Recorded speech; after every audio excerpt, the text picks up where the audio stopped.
Seorang profesor di Jepang melakukan riset yang mengejutkan. Yang pertama, penyakit MAH. Penyakit MAH bukan hanya diakibatkan karena kesalahan pola makan, tapi justru lebih didominasi karena stres. Yang kedua, penyakit hipertensi. Hipertensi bukan hanya diakibatkan oleh terlalu banyak konsumsi makanan yang asin, tapi lebih dominan karena kesalahan dalam memanage emosi. Yang ketiga, kolesterol. Kolesterol bukan hanya diakibatkan oleh makanan berlemak, tapi rasa malas berlebih yang lebih dominan menimbun lemak. Yang keempat, penyakit asma. Asma bukan hanya karena terganggunya suplai oksigen ke paru-paru, tapi sering merasa sedih yang membuat kerja paru-paru tidak stabil. Yang kelima, diabetes.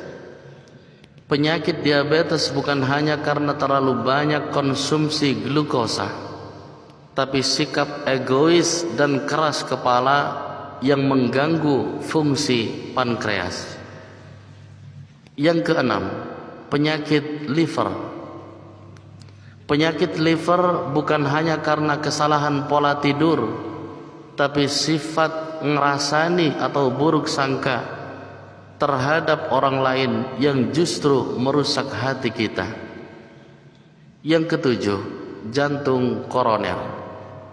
Jantung koroner bukan hanya diakibatkan oleh sumbatan pada aliran darah ke jantung, tapi membuat jantung kita kurang merasakan ketenangan sehingga detaknya tidak stabil.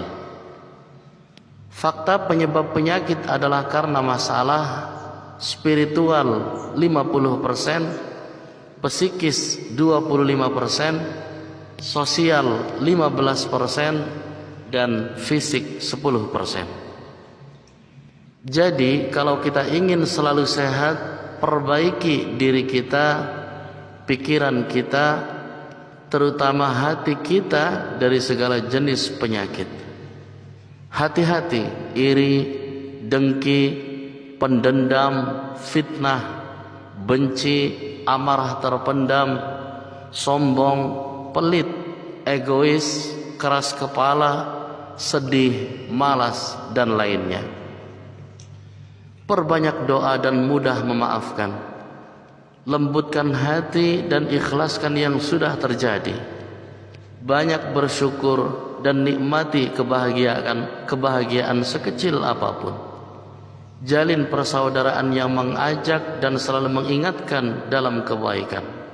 Serap ilmu dari arah mana saja, dari kawan maupun lawan, karena seringkali ada hikmah tersembunyi dari kejadian yang menimpa orang-orang di sekitar kita.